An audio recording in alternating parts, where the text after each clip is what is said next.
اس صدی میں آپ کو معلوم ہے سوویت یونین کا نام و نشان نقشے سے ختم ہو چکا.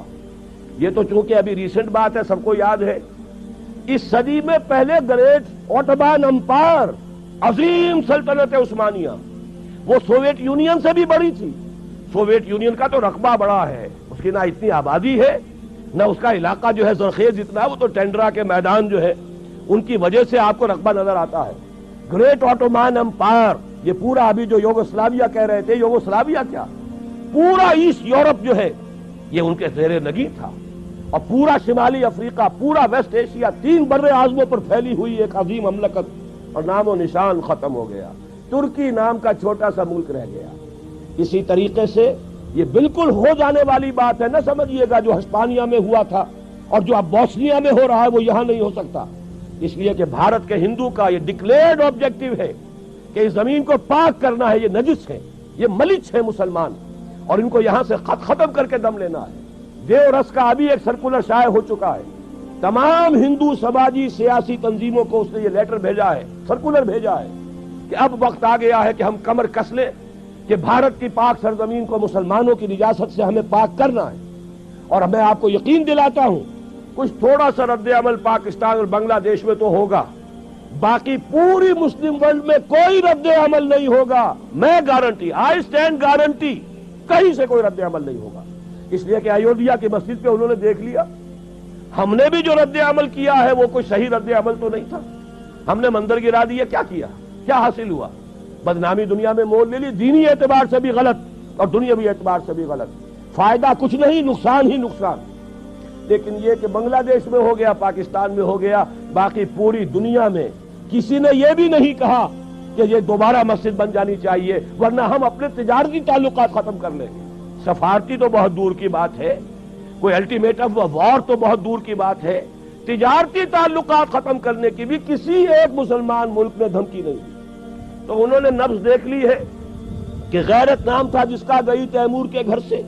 اور اگر بھارت میں یہ کچھ ہو گیا تو آپ یہ جان لیجئے بھارت کے جو عزائم ہیں، میں نے یہ چیزیں لکھی ہیں، پچھلی جمعے کو چھپ چکی ہیں.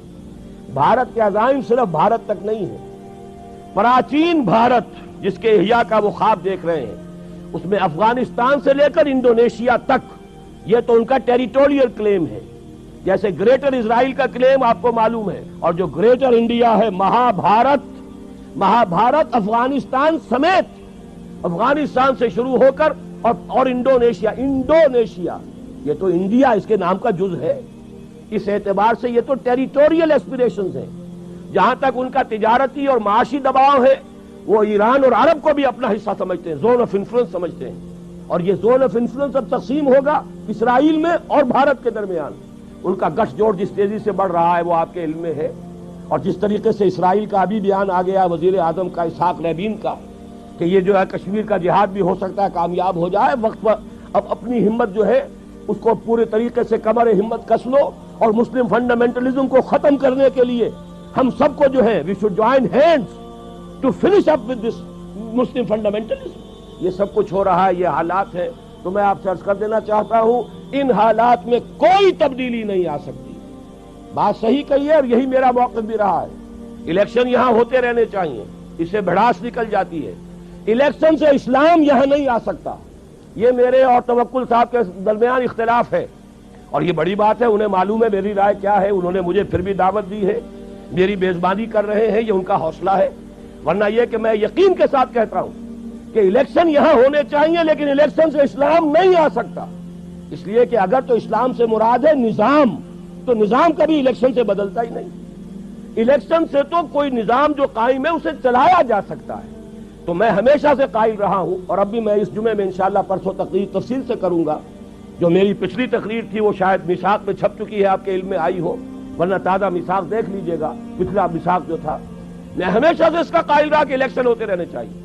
لیکن جو اصل ہے اس ملک کے لیے استحکام وہ اسلام سے ہوگا، اور اسلام سے مراد اسلام کا نظام خلافت، وہ مکمل پولیٹیکو سوشو اکنامک سسٹم جو دور خلافت راستہ میں قائم رہا تھا. وہ اسلام اگر آئے گا تو پاکستان نہ صرف خود مستحکم ہوگا بلکہ دنیا میں عالمی نظام خلافت کا نقطہ آغاز بن جائے گا. یہیں سے اسلام کا احیاء ہوگا.